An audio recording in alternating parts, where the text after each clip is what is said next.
So hello everyone. Welcome to Lunchbox Seminar. I'm not sure we really need much introduction for you, Catherine, but we will give you a introduction, a little bit of background. If I remember correctly, you joined SPH in 2018. See, look, I can remember some things. And very much became part of, teaching and the work that we were doing in nutrition. And becoming involved with teaching as well. And so Catherine's background is really around nutrition, but then moving into thinking about like the conflicts of interest, particularly when we think about that intersection of nutrition and public health, and then has evolved to think about those commercial determinants of health and thinking about practically how do we navigate some of those conflicts of interest that we face all the time in public health. So I'll stop talking now and over to you, Catherine. Thank you, Cheryl. I just realised I forgot my clicker, which I always travel with my clicker. Do you have a clicker on you? No. Does anyone have a clicker on them? And the teachers in the room. No, I normally have it in my handbag, but I think I took it. Yeah, could you? Is that all right? Okay. You get out of the quiz at the start, Megan. Half your luck. All right. Before we go any further, I would like to acknowledge the traditional owners of the land on which we're meeting today, the Jagera and the Turrbal people, and I'd like to acknowledge their elders past, present, and emerging. So this is the teacher in me coming out. I wanted to get a sense, and I know we've got quite a few people online. Who here feels confident that they know what conflicts of interest are? Yeah, confident, yeah. Who could explain what conflicts of interest are? Where's the micro? Oh, you got the microphone, Phoebe. Anyone brave enough to explain what they think conflicts of interest are? Was that a hand, Nina? Good on you. Good on you. What do you think? Well, I think it's something that brings in bias. Okay. Okay, so that's the outcome of conflicts of interest. Yeah. How do we know if there's a conflict of interest? I want to give you a side comment, which is I'm interested in perceived conflicts of interest. I love that you've brought that up. We will address that. Anyone else got any thoughts on how do you define what a conflict of interest is? No? That's right.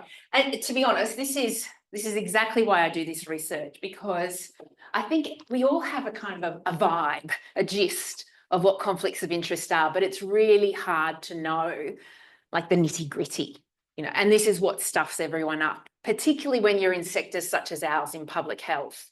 It can become quite messy. So what I'm going to do in this talk today is I'm going to talk about what conflicts of interest are, both personal and institutional, and I'll talk about mentioned perceived conflicts of interest there. I'll talk about how company practices can result in conflicts of interest for public health. What are the consequences of conflicts of interest? And this can be, amazing. Sorry, not amazing consequences, amazing that I've got a clicker. Oh, although there's not another USB. Oh, that's at the back here. Oh, thank you. Thank you. Thank you. We'll talk about the consequences of conflicts of interest. So this is how it impacts on credibility, particularly of research, the distortion of the evidence base, our reputations, and ultimately trust in us from the public. And I do want to say here, I'm mostly going to be focusing on nutrition or unhealthy commodities in this talk today, and I'll mostly be focusing on research, but I will also, I know we've got non-research people online, so I will also talk about non-research organisations as well. There's a lot of, it carries over for both. And then I'll finally talk about how we can prevent and manage conflicts of interest. What do I have to do? All right, we'll see. So there are quite a few different definitions of conflicts of interest. This is the classic. This is the one that's used by many scholars around the world, by the Institute of Medicine. So there's three important components in this definition. So it's a set of circumstances that creates a risk that professional judgment or actions regarding a primary interest will be unduly influenced by a secondary interest. Now, I have to tell you, when I started working in conflicts of interest, probably for a year, I still had to keep thinking, what is a primary interest? How do you define a primary interest? What is that? And so over time, I've realized it's really the core purpose or even the mission of your professional appointment and even the organization that you work for. It's that higher goal, really. And so, often people will think, well, my primary interest is to produce high quality research, or my primary interest is to do quality teaching, or it's to deliver services. But it's actually more than that. We've got to think, well, what is behind that? You want to deliver high quality research. And if you're in public health, it's about protecting and promoting the health of the population. Otherwise, why are you doing the research? We're teaching our students so that they can go forth and try and protect and promote the health of populations. That's what we want to do. Like, that is our mission. If you're in the government or in an NGO, hopefully you are doing work with the ultimate aim of protecting and promoting the health of populations. So if we keep that in mind, that's our primary interest. Secondary interests are a little easier to understand. And the common one is the money. This is what everyone always thinks about when they think of conflicts of interest. It's financial, money changing hand. It's also family, friendships. They can cause a conflict of interest where you might be acting for the benefit of your family or your friends, but also professional advancement. This is something that can impact on your ability to do your work to the best. So there's also, this is not working, Megan. Have I done something wrong here? Thank you, I think. The next slide is about institutional conflicts of interest. And this is talking about organisations. So this is a very jargony statement from the Institute of Medicine here. It's when institutions own financial interests or the interests of its senior officials pose risks to the integrity of the institution's primary interest and mission. So it's very confusing. And this is why people get confused in this space. They use language that's not particularly clear. But really what this means is it's a conflict between the primary interests of the organisation, for example, promoting healthy nutrition, and its secondary interests such as securing financial support.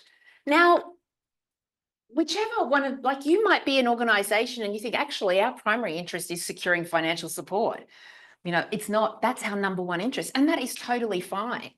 It's about working out what your primary interest is and working out, actually, is our number one interest promoting healthy nutrition, promoting prevention of alcohol, preventing smoking? What is your primary interest? And then, what's your secondary one? Maybe it is ensuring the financial feasibility of our organisation. Well, they could be the other way around. Is it working? I think so. Oh, thank you. All right, and the third element is this set of circumstances. All right, so this is where we know there's certain conditions where there is a risk that professional judgment may be influenced more by secondary interests than by primary interests. The key thing here I want to show you is that concept of risk. So Nina, in your question in terms of perceived conflicts of interest, doesn't matter if it's perceived or actual, it's a conflict of interest. So it's a set of conditions that creates a risk. Therefore, it doesn't matter if it's happening or it's not, it's the risk that it could. So this is what we need to be aware of. So we've moved away from that language where we're talking about actual or perceived, because it's all conflicts of interest. And again, we need to be thinking, it doesn't necessarily mean this is terrible. Like, not all conflicts of interest are bad. It's about acknowledging and managing, hopefully preventing some of them, which we'll talk about, but realizing that there is, there's a spectrum here. But you can find yourself in these situations where these certain conditions where decision-making will be influenced inappropriately. In the worst case scenarios, this can lead to misconduct and even illegal actions, but that's very much worst case scenarios. All right, so let's have a think about the conditions or the circumstances that increase the risk for public health professionals. When I say professionals, I'm meaning researchers, I'm meaning practitioners, the whole gamut of public health people here. So the big one is when we accept funding from corporate entities, particularly when it doesn't align with our core mission, our core primary interests. And companies will often want to give money to researchers in particular, but also other groups, non-government organisations, or even government bodies for a number of different reasons. Unfortunately, most of them are not giving money out of the goodness of their heart because they want to be benevolent citizens and give back. Most of them are giving money because they want something out of it. So it could be that they want to increase or maintain the sales of their product or their services, and they can use science to help them with this, or health halos, and we'll talk about that a little later. They can use science to obscure the harms of their products and practices. And again, health halos help with that as well. And they can oppose regulation that could threaten their profits. So they bring in and they try and muddy areas, they try and distract people. And as I was saying before, these mechanisms are funding science and health halos, and there are many other mechanisms as well. Unfortunately, we're only here for an hour, so I'm going to stick to just those two mechanisms, but there are many others, and I would be happy to catch up another time to talk to you about some of their other mechanisms. But in terms of funding of science, this is a really key strategy that corporations do, and these are some of their key tactics here. So they use the funding of science to shape research agendas. So they fund safe research that avoids industry critical topics. And I'm just going to highlight one of my PhD students, Navid Temori. He's doing fantastic research looking at the meat and livestock industry and how they're funding science. And he's found overwhelmingly that papers that have been funded by any meat or livestock industry overwhelmingly find positive outcomes for meat products. And one of the reasons they do this is they keep asking the same question again and again and again when we know the answers. So is lean meat better for you than fatty meat? Like, we know this, yet these keep getting, this research keeps getting done and published. It's unbelievable how they do this. But it means that they keep, this is a machine that is operating to try and set the narrative around different issues.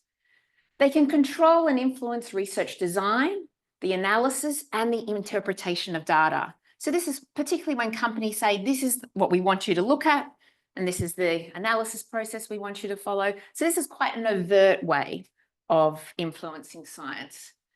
They can cherry pick findings, which happens a lot. They misrepresent or attack opposing scientific findings. They suppress or limit unfavorable research findings and strongly promote favorable ones. And unfortunately, we know they also monitor and discredit critical scientists and organizations. And there is ample evidence of all of these tactics being used. I just want to give you a little selection of them here. I think we all are aware many years ago how tobacco first was, the leader of the pack in this type of science here. So this is an example here, a medical specialist made regular examinations of a group of smokers from various walks of life and found no adverse effects on nose, throat, or sinuses. So putting out research that their own scientists have designed and implemented, no overseeing of it, no rigor in the research at all, and publishing it, and then also getting media articles around that. But it's not just tobacco that does this. The pharmaceutical sector is renowned for hiding adverse effects that happen with their drugs. And the classic case is the opioid crisis that happened in America around OxyContin, where they hid adverse effects and did not disclose how addictive that pharmaceutical was, and promoted its benefits to doctors around the US and even around the world. And they're now suffering a significant health crisis over there as a result of it. I'm going to talk to you a bit later about the Global Energy Balance Network from Coca-Cola. We've got alcohol companies who are becoming more and more involved in research, funding more and more research. But unfortunately, for those of you who, was very popular to think about drinking 1 to 2 glasses of red wine a week and the benefits on heart health. Well, unfortunately, we've now found out that those studies that showed that favourable association were funded by the industry.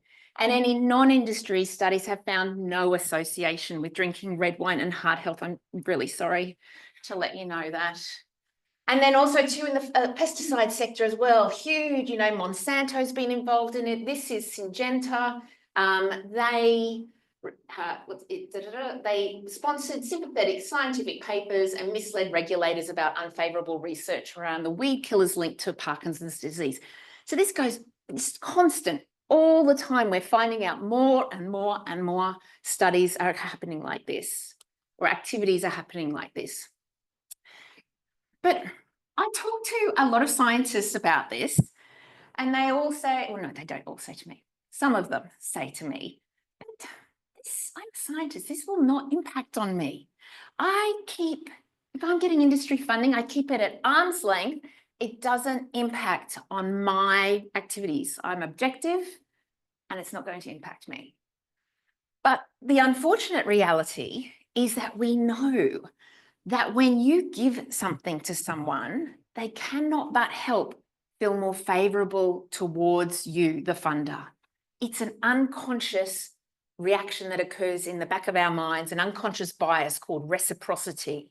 And it's marketing companies and salespeople have known this forever and they play on it big time. Unfortunately, we're a little naive to this concept and we think that we are rational beings and we can accurately assess and act thinking that we are impenetrable to the forces that I'm describing here. But we know there's been numerous psychological studies over the decades that show when someone gives you something, you will act favourably towards that person. GPs have been shown when you give them a pen, they are more, not you, Suzanne, not you. When you give them a pen, they are much, like some crazy times, much higher likely to prescribe that drug going forward. So squeegee boards as well, like little tokens can impact behaviour. And so this will impact us as scientists, it will influence us when we're designing our research questions. It influences how we collect our data, how we analyse our data, how we write up our papers, how we write our press releases, and that impacts on the narrative that happens in society. So we have a huge responsibility here to take this very seriously. And what about non-research organisations? And what I'm going to tell you now also applies to research, but I wanted to shout out to the non-research people who are online here. I was fortunate enough to do some covert research recently where I went undercover to a corporate affairs conference. And I list corporate affairs people are those like government relations, PR, all those sorts of people whose job is to promote companies, decrease risk, that sort of thing. And I listened to what these executives were telling the filled room of people about how they can increase their social license to operate. So really, so people will leave them alone to get on with their job. Stay out of our way, government, stay out of our way, public. One of the key tactics they talk about, and this is there, I couldn't believe it when this came out of someone's mouth. I just thought it was gold. So one of the tactics they talk about was finding civil society groups or non-government organisations who can provide a halo to you. So what that means is if you're not that crash hot, you know, if you don't have that good a reputation, you go and stand and collaborate with someone who's got a great reputation, and then that shine, the halo, comes onto you. And so it's a very effective strategy to make themselves look better. And this company said, look, if they were all talking about ESG. Do people know what ESG is? So it's environment, social, and governance. It's the new corporate social responsibility. So they like to do, you know, show that they're environmental warriors, doing sustainability things. They like to show they've got good governance practices in place, but the big one is social. So this is their social justice initiative. So they do heaps of stuff in First Nations, but also they delve into health as well. So they're trying to do this ESG work to build that social license. And then they see these non-government organizations or government, and they try and partner with them. And I do a lot of work with UNICEF and WHO, and UNICEF is constantly bombarded by companies who want to align with them. And it's called blue washing. You know, you may have heard of greenwashing, but this is blue washing, where you've got these international organizations who they want to share the logo of those companies and get that halo from those big international organizations. Now, ultimately, what this can result in for those companies where they're taking your halo is it can result in serious reputational risk. This impacts us as scientists, but also particularly non-research people, so NGOs and governments. So reputational risk is the potential harm to an organisation's name, image, and credibility. This can impact trust, consumer behaviour, and financial health. So it is not a good thing. And I wanted to give you an example here. Does everyone remember the Heart Foundation used to have the tick? And they would sell this tick to products that were healthy, met their criteria, and they could show the tick on those products, and it, you know, helped with sales. Now, one year they decided to sell the tick to McDonald's, and that was the death knell of the tick. The public were not buying that. They thought it was ridiculous, and they were protesting big time about it, and so were lots of health professionals. And this impacted on the credibility of the Heart Foundation dramatically. Shortly afterwards, the whole tick program was dropped, and it has never been seen again, although I believe there is talks about bringing it back. But anyway, that's another thing.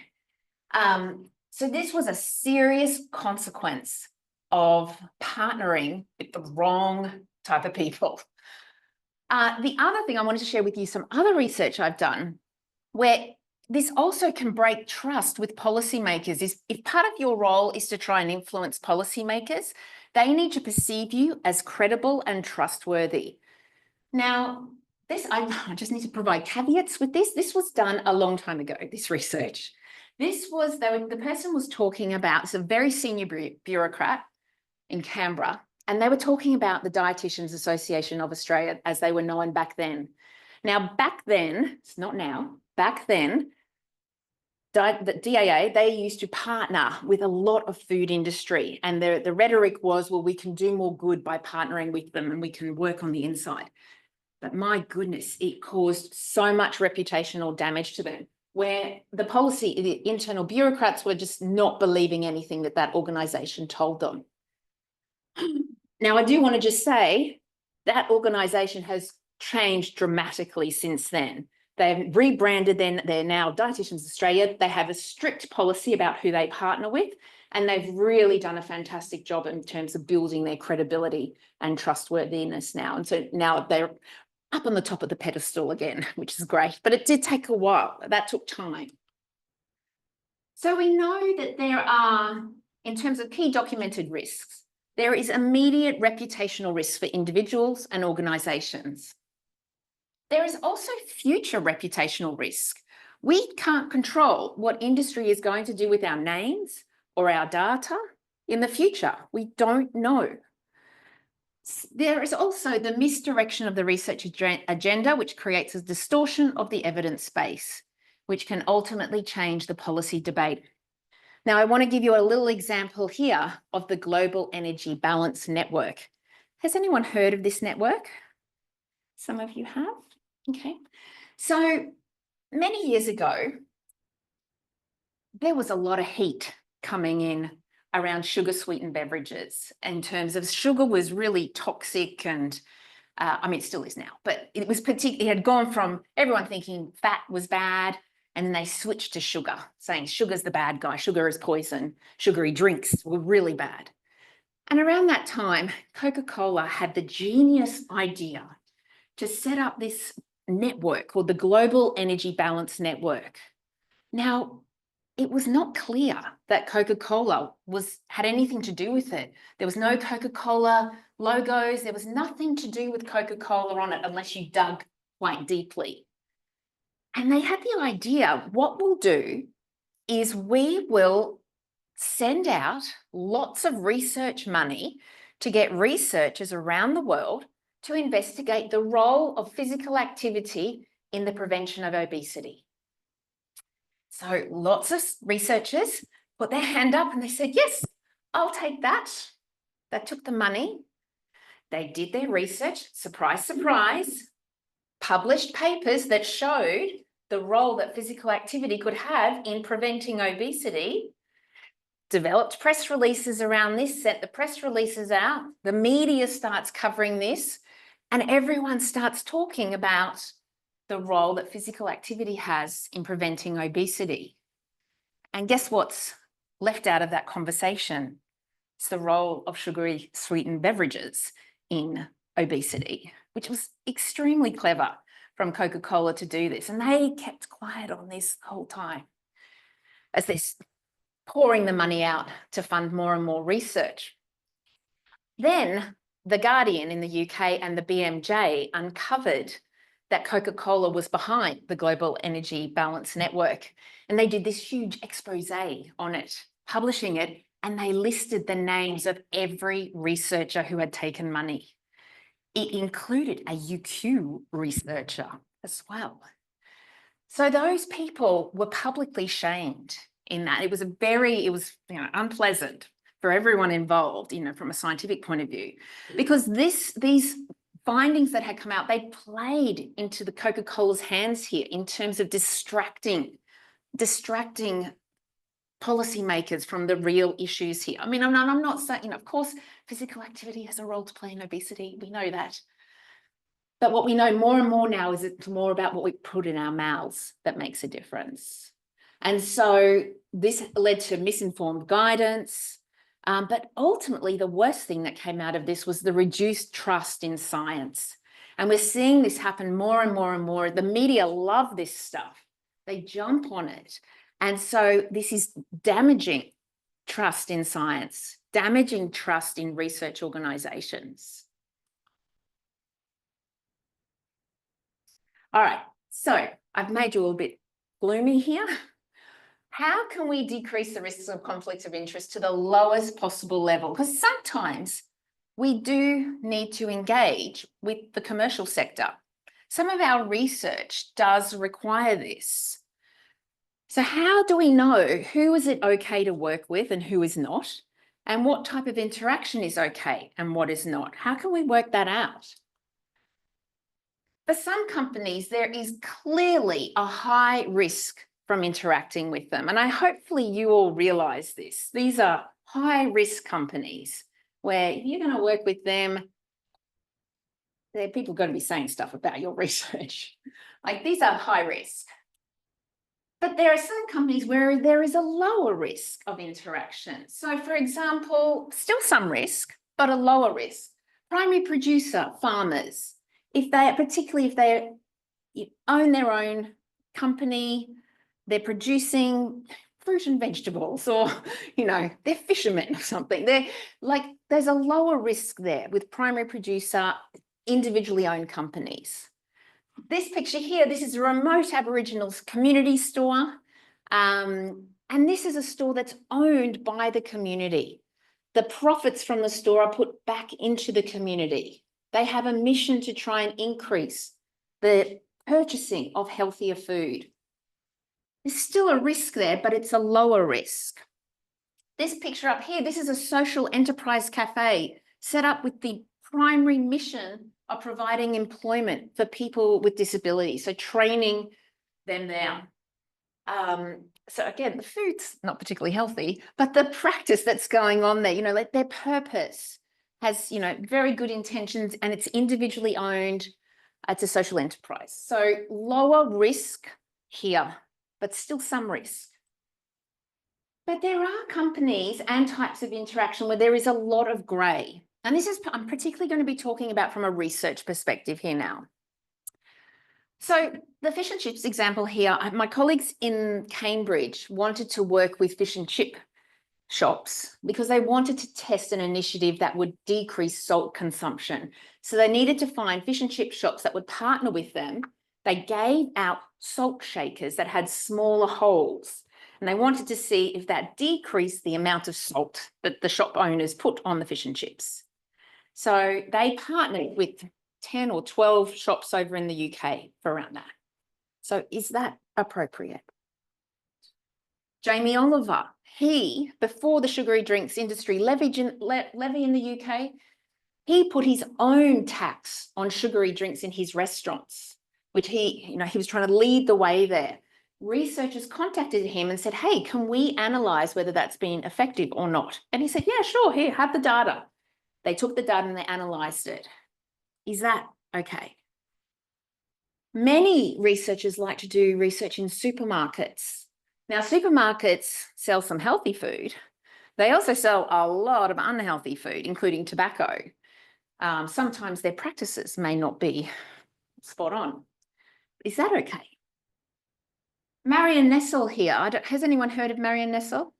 She's a big, like, anti-commercial, she's really anti-food industry. She's a real warrior in that space. She goes and speaks at food industry conferences, though, and she accepts honorarium from the food industry for speaking at those conferences. She publicly discloses it, and she says she uses the money to pay for her PhD students. Is that okay? And the final one here, this is a campaign that happened in the UK where they were trying to get ready meal makers of ready meals, so manufacturers of ready meals like McCain's, those types of companies, to add an extra serve of vegetables to their ready meals. And researchers wanted to measure whether that made a difference to the consumption. Is that sort of thing okay? When we're thinking about this, wouldn't it be helpful if there was a tool that could help you think through the risk levels for different companies and different types of interaction? Well, there is. So I want to tell you about the development of the Fork toolkit. And this toolkit was something that I was working on. I was over at the University of Cambridge, working with them over there to determine whether it is acceptable for population health researchers to interact with the food industry, and if so, under what conditions. So we did a huge amount of research in this space. It was a 6-year process to develop this toolkit.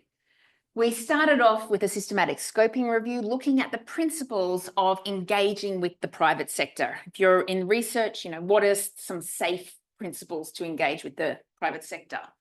We then took those principles to a Delphi study of research to work out which ones did the researchers agree with and which ones didn't they. After that, we did a survey of the users and the funders of our research to find out what they agreed with. Did they agree with these principles or not? Oh, and we also looked at which acceptability of working with different companies as well.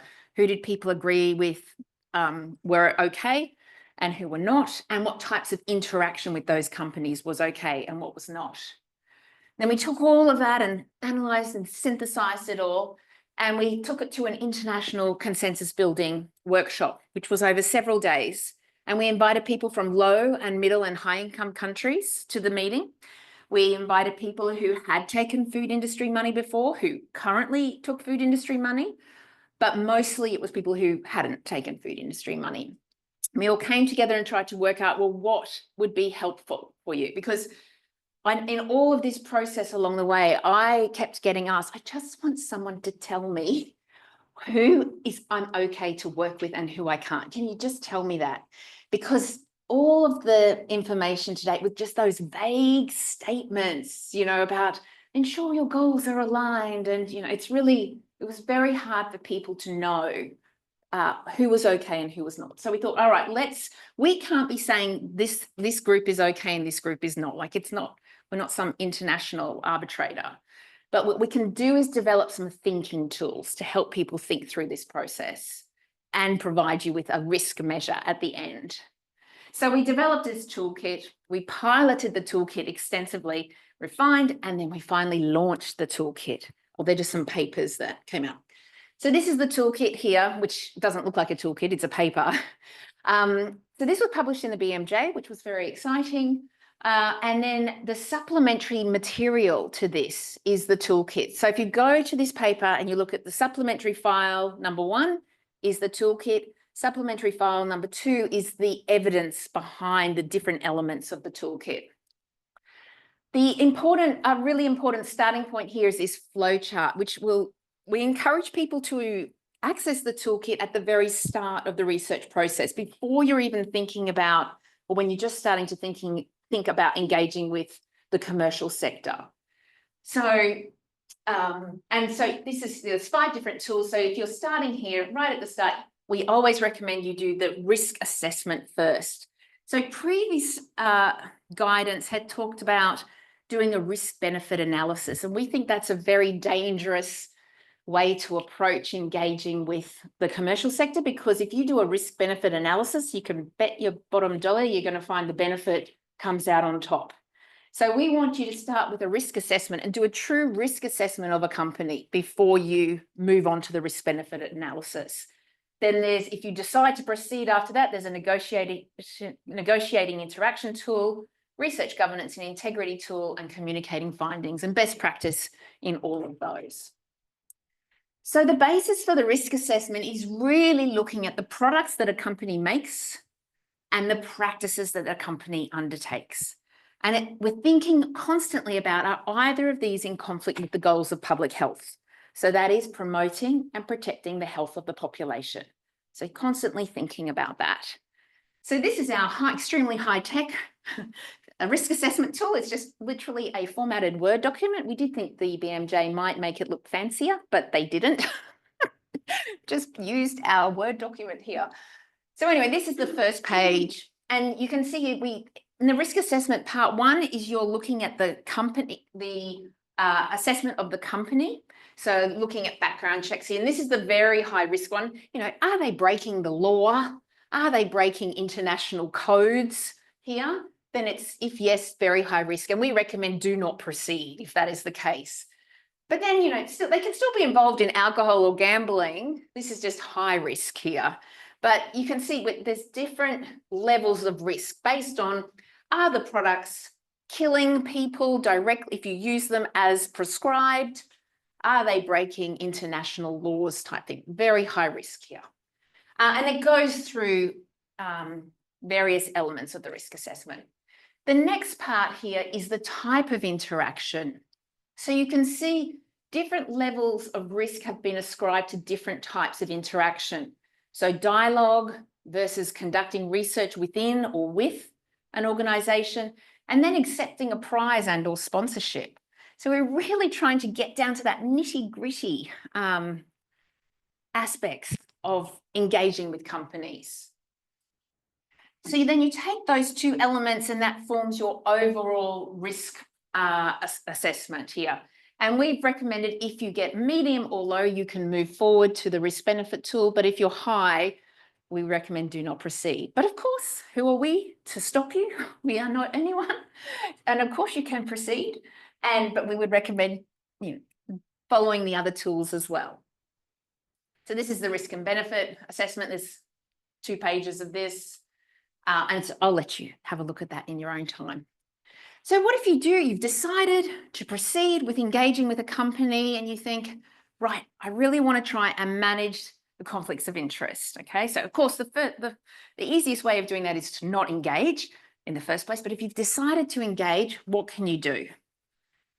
Number 1, and this is one everyone knows about, this is this disclosure and transparency mechanism, being transparent about the partnership or the engagement.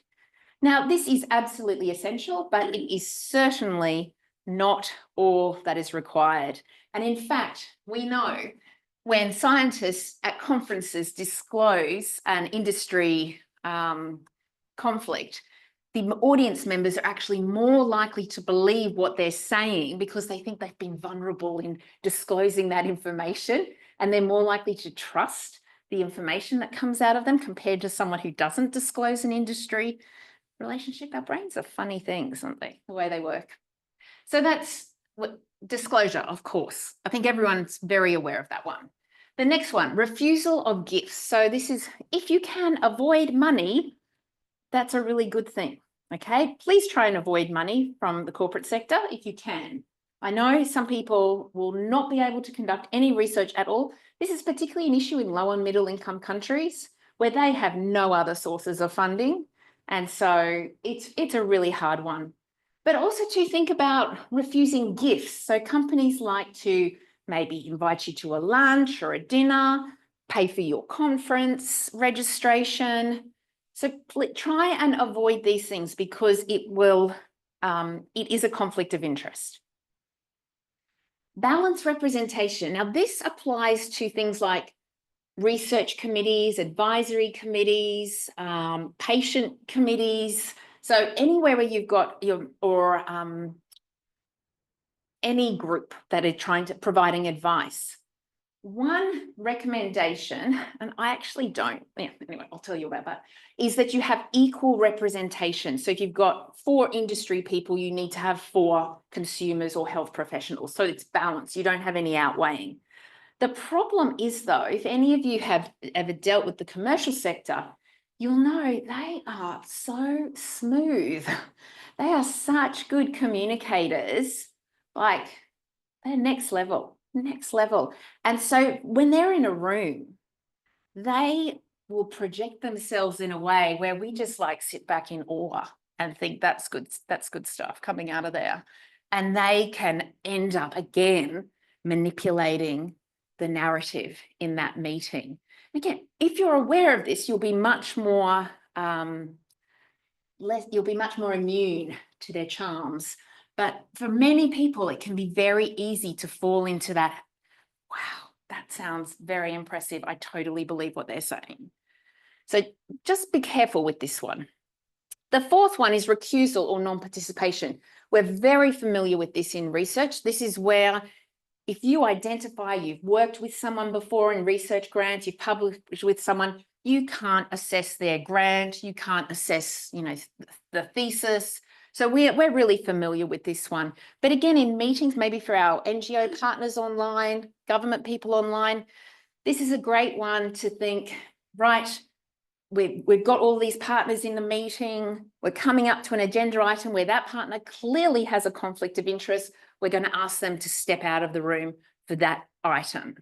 So you just put these mechanisms in place, which can be very helpful.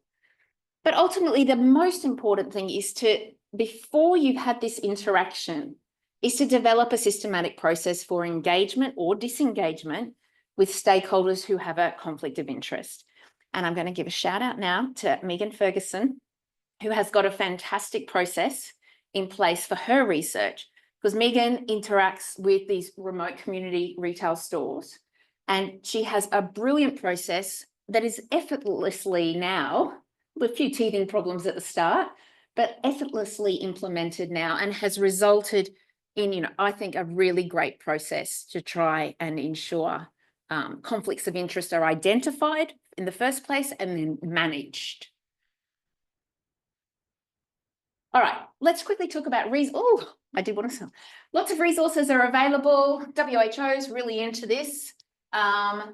Identifying and managing conflicts of interest. This is about committees in NHMRC. This presentation was meant to coincide with the release of the World Health Organization modules on a short course for conflicts of interest for health professionals and implementing partners that myself and Sal Casey in our school have designed for them. And this is 4 modules. Sorry, ignore the picture of me there. 4 modules here. Very easy to understand, really easy to engage with. Sal did a beautiful job of making it very interactive. There's scenarios at the end where you watch a video and there's questions to see whether you think you're on the, how do you assess it? Was meant to be released in March, then in May, but with the WHO funding dramas, we're still waiting. So hopefully, as soon as it is released, I'll let you all know, and you can watch it too. I do want to also greatly thank Sal and Pascal from UQ, Marianne and Nigel from WHO, and then my colleagues at the University of Cambridge who helped with all of this right the way through. Thank you very much, everyone. Any questions?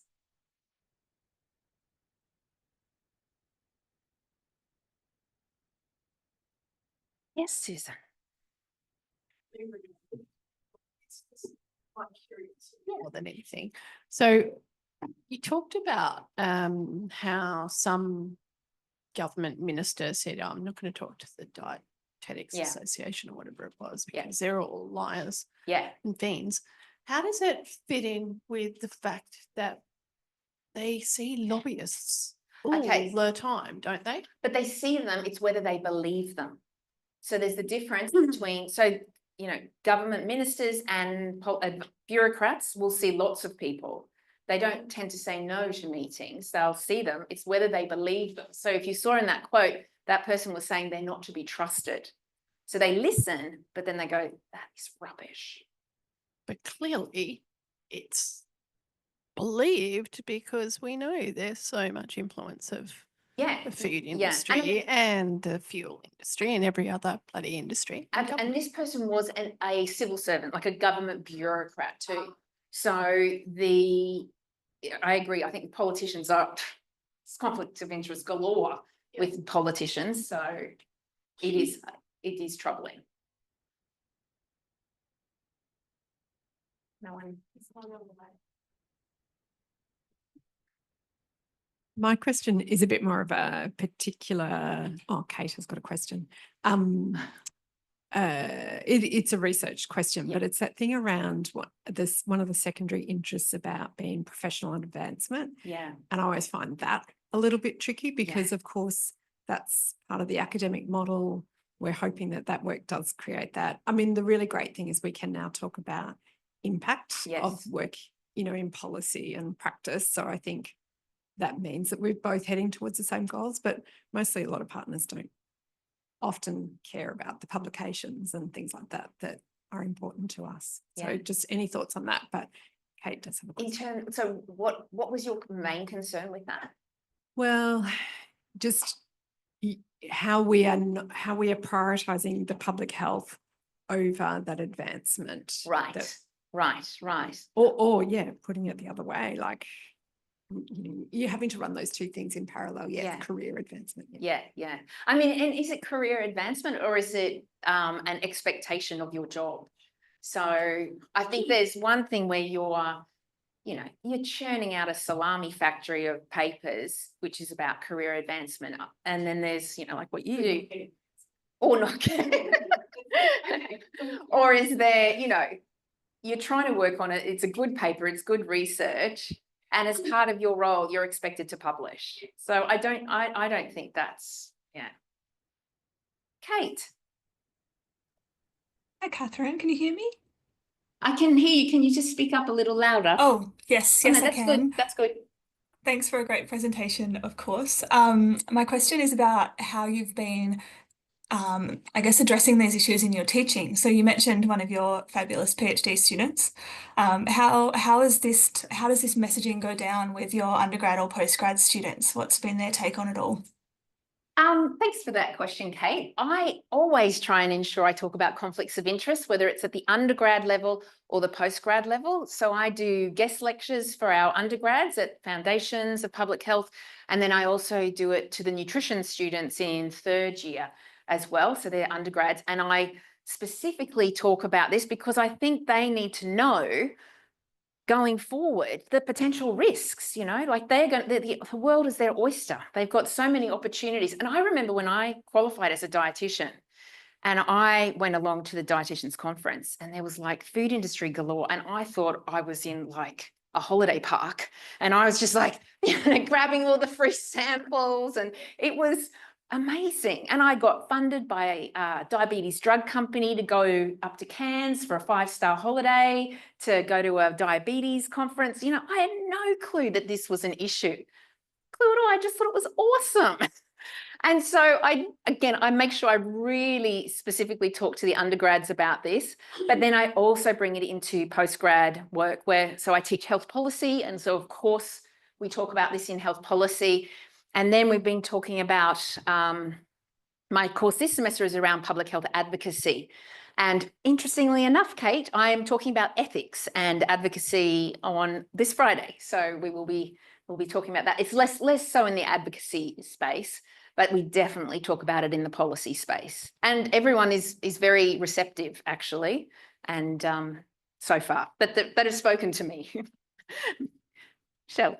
I was going to say, it really, there's so much to navigate in this space, and obviously tobacco industry is huge. We actually have research centres that track industry interference in that space.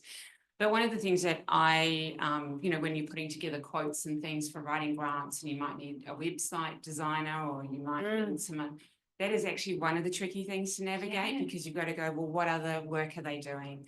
Have they done any alcohol promotion? Have they done any that? Yes. And then you kind of have to narrow down from there. So that's just a really practical thing that I do. And it actually takes time. Absolutely. And then you have companies with shelf companies and other companies, and then you find out actually, well, they actually do fund vaping products. So Absolutely. yeah, it's tricky. It's funny you raise that. I'm doing some work with my colleague Jen Lacey-Nichols at the moment, or previously we were looking at hiring of lobbyists, and lobbyists in Canberra who was lobbying on your behalf. And we looked all through this lobbyist register data, and we realised, there's some health NGOs in there who are using lobbyists, and the lobbyists are also being used by British American Tobacco or Nestle, and so it's like, and so we approach them because lobbyist companies are not the most ethical companies around, and so as we know with the big accounting firms,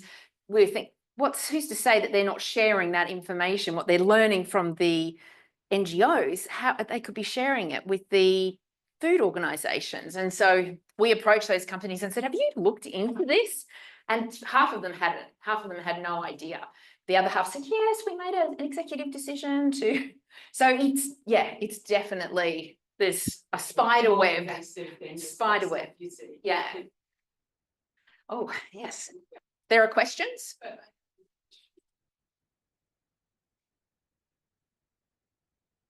Oh, you guys don't really reckon that? I can't see it. So from Kim.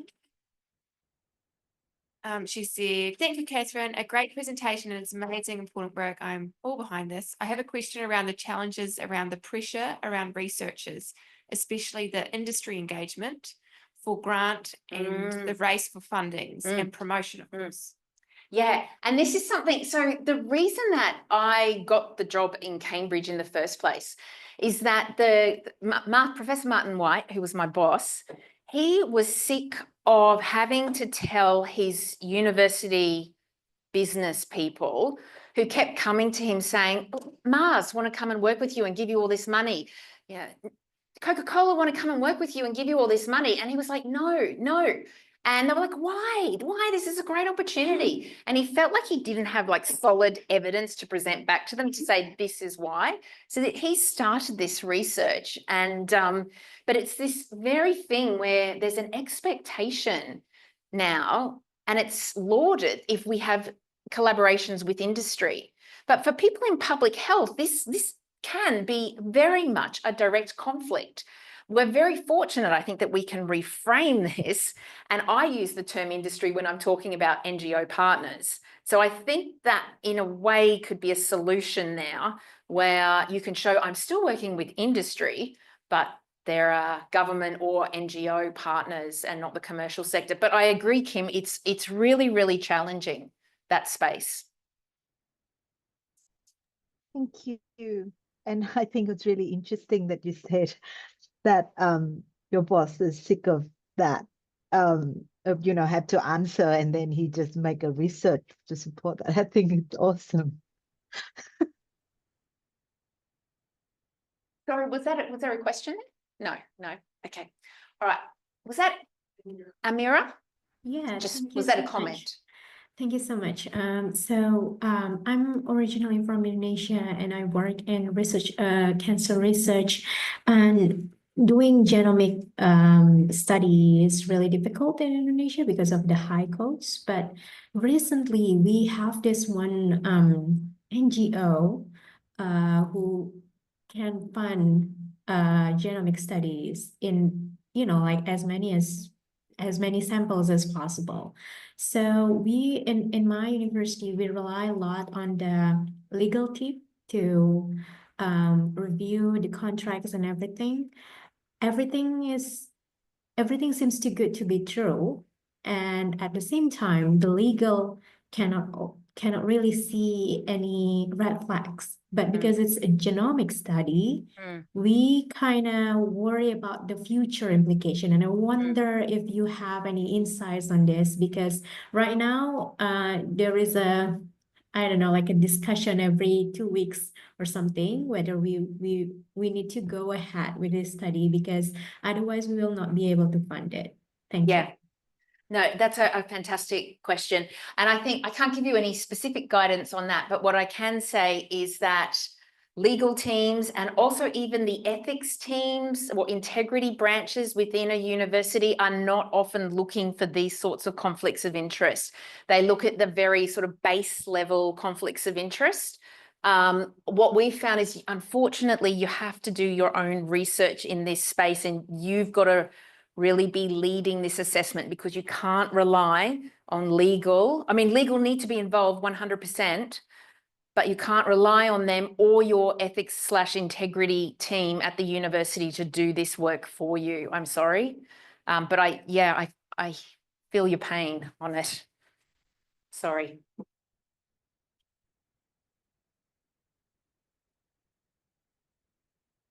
Anything else? Oh, Suzanne. No, that's all right. It's really, I know it's a hot topic. avoid any money from any dark side people. That's probably the safest way to go. But what about philanthropy? Yes. Yes. So you and I were talking about Bill Gates the other day. Yes. I know. Slippery slope. Absolutely. Absolutely. What are your thoughts? Okay, so Bill Gates, I never take, although I have a funny story about this. My policy is I don't take money from Bill Gates, because the largest funder to the Bill Gates Foundation was Warren Buffett, whose money came via, was it shares in Coca-Cola or McDonald's? I can't remember. It's one of those. So the money was financed, came through those shares. So I was like, I can't do that. Plus, Bill and Melinda Gates Foundation fund initiatives that, you know, some of them are amazing, some of them are fantastic, but there is some, you know, we have a paper coming out about it, actually, the Bill and Melinda Gates Foundation, so stay tuned for that. But funnily enough, so that's my policy. This WHO work that I was doing, so I'm being paid by WHO for this work, go through it all. We're doing the final acknowledgements, ready to go to press. And then they say to me, oh, we just need to put an acknowledgement on the bottom that this has been funded by the Bill and Melinda Gates Foundation. It's like, are you serious? You're telling me this now? But, you know, there is this thing with degrees of separation as well, which I think we have to acknowledge. There's a difference if you can put several steps of separation between you and that original funder, you're decreasing your risk. But I couldn't believe it when I was, so you'll see that on the acknowledgement slide in there, which is crazy. Oh, yes.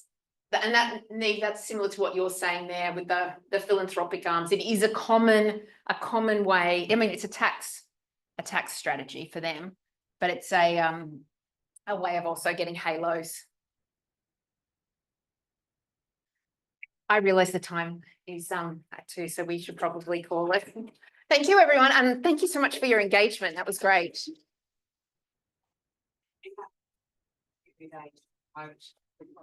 Yeah, 100%. 100%. Thank you. Thank you, Megan, my tech expert.